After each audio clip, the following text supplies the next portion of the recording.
कहा जाता है कि परमात्मा का दर भी चाहिए, लेकिन डर भी चाहिए।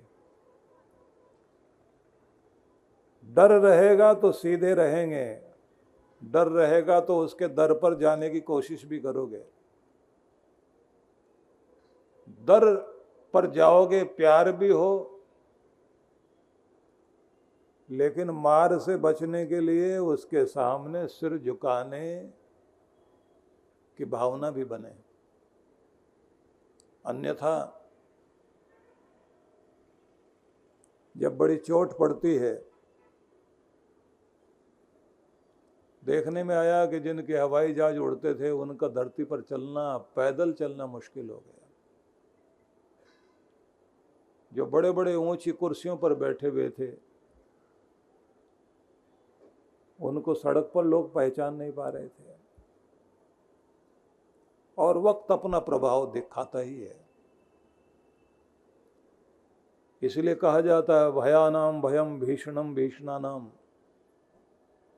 दुनिया को डराने वालों को भी डराने वाली ताकत दुनिया में है,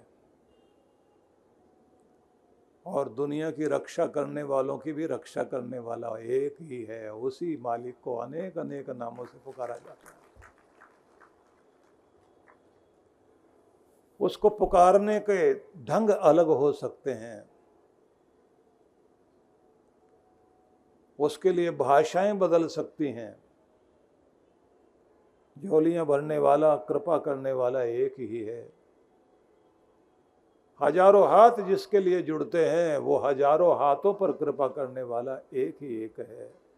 जो सबकी मुरादें पूरी करता है, वो परमात्मा एक ही है। उस प्यारे ईश्वर के प्रति सबसे पहले हमारे मन में एक भावना आनी चाहिए कि भगवान के लिए वक्त निकालें और परमात्मा की राह में लगाया हुआ वक्त सौभाग्य बनकर आपकी जिंदगी में मुस्कुराहट और खुशियां बनकर लौटता जरूर है। इसलिए उसको समय देने का मतलब है खुद का कल्याण करना। और आज से ही निश्चय कर लेना चाहिए कि हमारे दिन की शुरुआत होगी तो दुनिया से जुड़कर नहीं, दुनिया के मालिक से जुड़कर हमारी शुरुआत होगी। इसलिए सवेरे मन में जो भाव आए तो परमात्मा का भाव सबसे पहले लाइए। अपने लिए मांगे, लेकिन इसी के साथ में ये जरूर कह देना कि भगवान सबका भला करना। अपने लिए जब मांगते हो तो पहले औरों की तरफ कृपा मांगिए। बहुत भाव से हाथ जोड़कर कहना चाहिए कि मेरे रब, इस दुनिया में जहां भी कोई इंसान बसता है, सबके घर में अन्न धन देना, सबके बच्चों पर कृपा करना, सबके घर में रोशनी हो, खुशी हो, चहकते और बसते हुए रहें सब लोग। मेरे हाथों से किसी का भी अनर्थ ना हो। मुझे इतना देना कि मैं आगे भी बांट सकूं, लेकिन कभी तेरे सिवा दुनिया में किसी के आगे हाथ फैलाने की नौबत ना आए। भगवान ये कृपा करना मुझ पर। और जब तक मैं रहूं दुनिया में, कर्मयोगी और कर्म कुशल बनकर, कर्मशील बनकर जीऊं। मुझे कभी किसी के सहारे की और सहायता की जरूरत ना पड़े। हाथ पांव चलते रहें और हम काम करते रहें। सेवा कर दें पर सेवा मांगे नहीं। हो सके तो सबका भला कर सकें, लेकिन हमें किसी से उम्मीद और आस नहीं बनानी। भगवान इस लायक बनाए रखना। और हो सके तो ये जरूर कहिए कि तू कितनी भी कृपा कर, पर एक बात जरूर करना भगवान, मेरी जिम्मेदारियां तो कितनी भी बढ़ा, लेकिन जिम्मेदारियों को निभाने के लिए मेरे कंधों को मजबूत कर, हर जिम्मेदारी को उठा सकूं। और यहां यह कहना जरूरी है कि मैं नहीं कहता कि तू मेरी जिम्मेदारियां कम कर दे, जिम्मेदारी भले ही बढ़ा लेकिन कंधों में मजबूती दे कि हर जिम्मेदारी को आराम से उठा सको, मुस्कुराते हुए उठा सको। याद रखना कि जिस घर में एक भी जिम्मेदार होगा पूरा घर संभाल लेगा वो। गैर जिम्मेदार ना खुद को संभाल पाता, ना अपने को ना अपनों को। जिम्मेदार बनने का आशीर्वाद मांगिए और मांगिए कि गुस्सा करना आसान है, हर कोई कर लेगा, लेकिन गुस्सा जब बरस रहा हो मेरे चारों तरफ तब भी मैं शांत होकर सही निर्णय ले सकूं, ऐसी अक्ल मुझे प्रदान करना भगवान। मैं अपने आप को शांत रखकर काम करता रहूं। साथ में ये भी कह देना, दूसरे जिम्मेदारियों से भाग रहे हो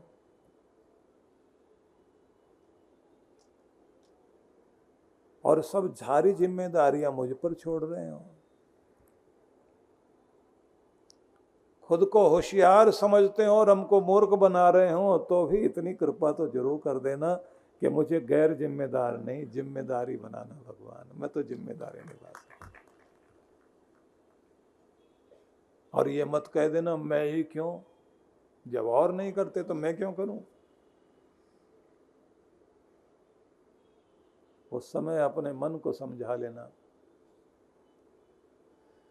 कि परमात्मा का लाडला और प्यारा बनने के लिए खरा तो बनना ही पड़ेगा, जिम्मेदार तो बनना ही पड़ेगा। जिम्मेदारी हर किसी को नहीं मिलती, परमात्मा जिसको लायक समझता है उसी को तो जिम्मेदार बनाता है, और वो जिम्मेदार मैं ही बनूंगा।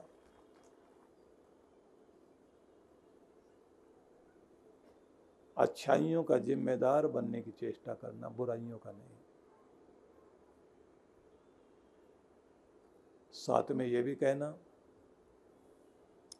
रुलाने वाली परिस्थितियां कितनी भी क्यों ना हो, उदास होने के कारण कितने भी हों, दबाव और तनाव देने के कारण कितने भी हों,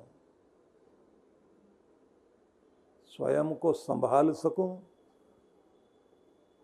खुद के चेहरे पर भी मुस्कुराहट ला सकूं और दूसरों को भी मुस्कुराहट दे सकूं, ये हुनर तो मुझे जरूर बख्शना भगवान।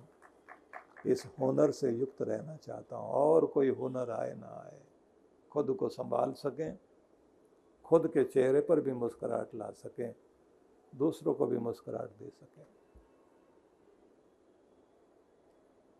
ये जो आप सवेरे सवेरे समय खुद को परमात्मा से जोड़कर जब भगवान को वक्त देते हैं, वो वक्त बहुत कीमती होता है। इसलिए आपसे कहा कि सवेरे का समय परमात्मा से जुड़ने का समय है, दुनिया से जुड़ने का नहीं। और ये भी याद रखना कि जिस चीज से मन में चंचलता आती हो, खोट और दोष आते हो, अपवित्रता आती हो, वो सारी चीजें कोशिश करिए कि बचा जाए। और अगर फिर भी उसकी तरफ मन जा रहा हो तो कम से कम सवेरे सवेरे तो उधर की तरफ ध्यान मत देना। आपका फोन, आपका टीवी परमात्मा से जोड़ने का काम करता हो तो हाथ में ले लेना, नहीं तो बंद कर लेना। वो समय केवल आंख बंद करके भगवान से हृदय जोड़ने का समय है, दुनिया से जुड़ने का समय नहीं है। ये निश्चय करना चाहिए। तो अब मैं ये पूछना भी चाहूँगा,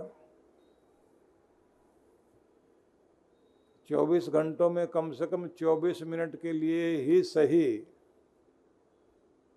जो परमात्मा के साथ सुबह सुबह जुड़ने के लिए तैयार हैं, वो जरा हाथ खड़ा करके मुझे बताएं कि आज से ये वायदा निभाएंगे। बहुत बहुत आशीर्वाद, शुभकामनाएं आपको।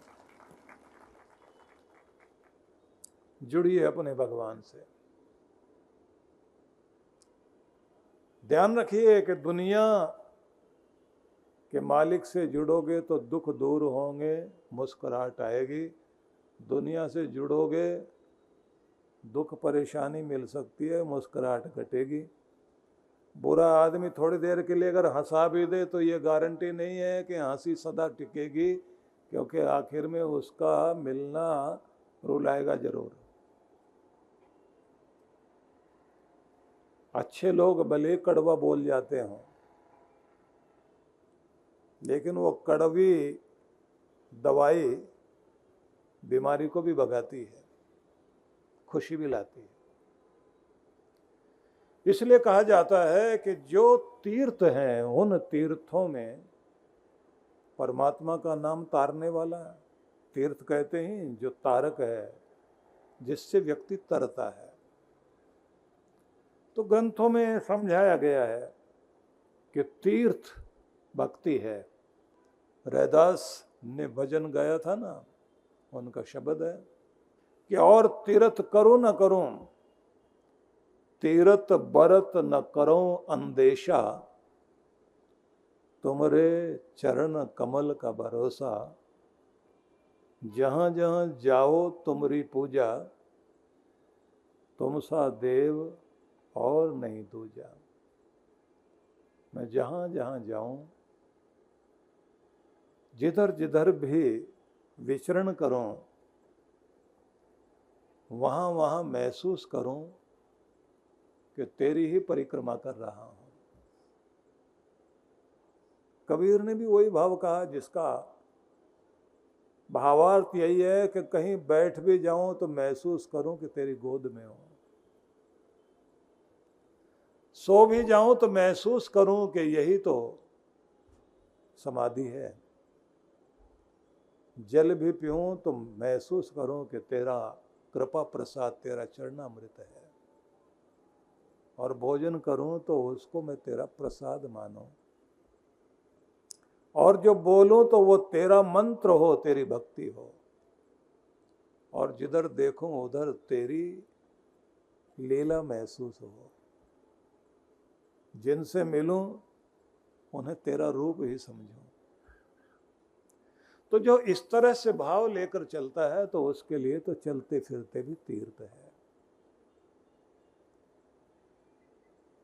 तीर्थ जो हमें तारे डूबने से बचाए। हमारे अपने कर्म हमको कितना कितना दुख देते हैं, कहाँ कहाँ रुलाएंगे, किस किस तरह से रुलाएंगे, हम लोग नहीं जान रहे होते। जब वो कर्म सामने प्रकट होता है, और आप लोग देखते हैं कि जब कोई दुख का समय आता है तो आदमी की अक्ल भी काम नहीं करती, हाथ भी बंध जाते हैं, और जो जो आपकी ताकत थी वो ताकत नहीं दिखाई देती। आपके रिश्ते तो आपकी ताकत है, उस समय वो काम ही नहीं आते। आपके मित्र बंधु आपकी ताकत है, वो भी मुंह फेर लेते हैं। आपकी पहचान आपकी ताकत है, पहचानने वाले भी उस समय नहीं मिलते।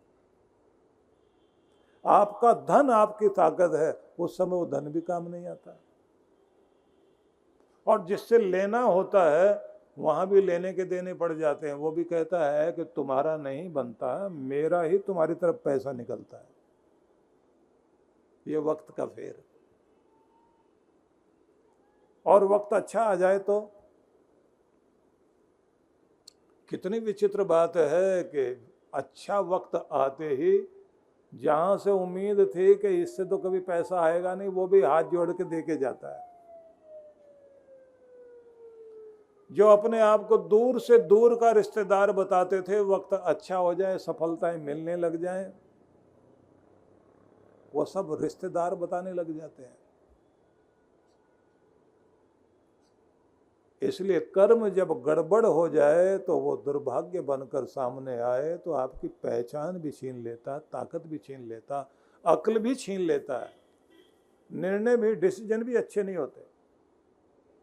स्वामी विवेकानंद बोलते थे कि जब आप डिसीजन लेते हैं, निर्णय ले रहे होते हैं, उसी समय आपके भाग्य का भी निर्णय हो रहा होता है। अगर गलत निर्णय ले रहे हैं तो दुर्भाग्य वहीं से शुरू, सही निर्णय ले रहे हैं तो वहां से सौभाग्य शुरू। और सही निर्णय तब लोगे जब आपकी बुद्धि ठीक होगी, अक्ल ठीक होगी। और जब भगवान नाराज होते हैं तो वो डंडा लेकर मारने नहीं आते, अक्ल पर ही पर्दा डालते हैं, ये ध्यान रख लेना। जब अक्ल पर पर्दा पड़ जाता है उसी समय आदमी गलत निर्णय लेता है, गलत निर्णय लेता तो दुर्भाग्य आता है, मां से दुख शुरू हो जाता है। इसलिए अपने देश में इस बात पर बड़ा बल दिया जाता है कि अपने धर्म स्थल में जाओ तो मत्था टेको और मत सुमत रहे, इसका आशीर्वाद मांगो कि निर्णय ठीक हो तो भाग्य बने। और बड़े मिले तो उनसे भी हम यही कहते हैं कि माथे पे हाथ रख दो, माथे पर ही आपका भाग्य है, जहाँ तिलक लगाते हैं। और यहीं पर आपकी वो अक्ल है जो अक्ल ठिकाने पर रहे। लोग कहते हैं अक्ल ठिकाने है या नहीं, बोल क्या रहे हो, कर क्या रहे हो, देख कहाँ रहे हो, चल कहाँ रहे हो। इसलिए यहाँ आशीर्वाद लेने की जो परंपरा है उसमें सिर पर हाथ आ जाए और ये सिर भगवान के दर पर झुक जाए, इसकी चेष्टा होती है। और आपके धर्म ग्रंथों में कहा गया, अभिवादनशील से नित्य प्रदोपसेविन चत्वारि तस्य वर्धन्ते आयुर्विद्या यशोबलम। तुम जब भी हाथ जोड़ते हो और तुम्हारा सिर जब झुकता है, अभिवादन करते हो, तुम्हें नहीं पता 4 आशीर्वाद तुम्हें प्राप्त हो रहे होते हैं। लंबी आयु का आशीर्वाद, आयुर विद्या यशो बलम, उम्र दराज हो, तुम्हारा ज्ञान और समझ बढ़े, तुम्हारा यश बढ़े, नाम दुनिया में रहे। बलम तुम्हारा प्रभाव, तुम्हारी ताकत दुनिया में बनी रहे आखिर तक, जब तक दुनिया में रहो। यह आशीर्वाद का फल माना जाता है।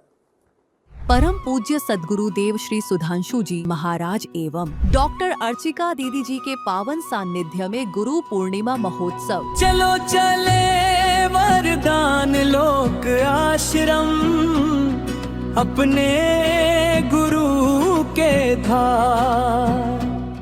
दिनांक 11 एवं 12 जुलाई 2026।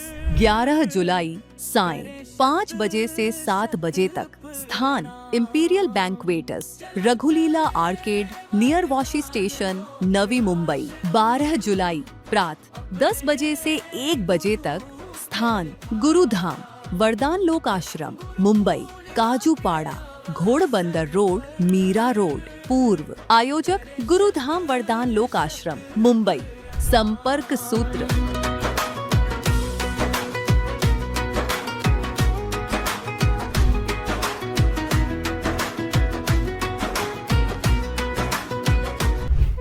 गुरु बिन ज्ञान न होत है, गुरु बिन दिशा अजान, गुरु बिन इंद्रिय न सधें, गुरु बिन बढ़े न शान। जीवन का पथ जहां से आरंभ होता है, उस मार्ग को प्रकाशित करने वाले गुरु ही होते हैं। गुरु वो दिव्य सेतु हैं जो हमें परमात्मा से जोड़ते हैं और आत्मा को उसके वास्तविक स्वरूप का साक्षात्कार करवाते हैं। गुरु के दर्शन मात्र से ही आपका भाग्य बदल जाता है।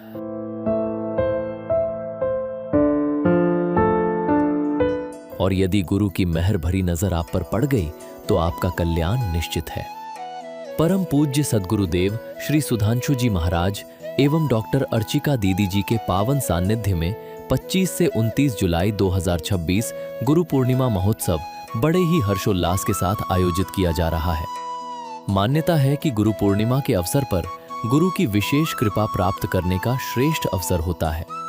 इन दिनों ध्यान और साधना में लीन होकर साधक अपने गुरु मंत्र को जागृत करता है और आध्यात्मिक उन्नति की ओर अग्रसर होता है। आइए गुरु की विशेष कृपा प्राप्ति के लिए जुड़े हमारे साथ। कार्यक्रम की रूपरेखा। दिनांक 25 से 29 जुलाई 2026। शुभारंभ 25 जुलाई सायं 5 बजे से सत्संग। 26 एवं 27 जुलाई प्रातः 8 बजे से 10 बजे गुरु कृपा साधना। सायं 5 बजे से गीता पर विशेष सत्संग। 28 जुलाई प्रातः 8 बजे से गुरु मंत्र दीक्षा। प्रातः 9 बजे से दिव्य शक्तिपात क्रिया। सायं 5 बजे से गीता पर विशेष सत्संग। 29 जुलाई प्रातः 8 बजे से मुख्य गुरु पूर्णिमा महोत्सव। स्थान आनंद धाम आश्रम, बक्करवाला, नई दिल्ली 11000415। आयोजक विश्व जागृति मिशन। गुरु मंत्र सिद्धि साधना के लिए संपर्क करें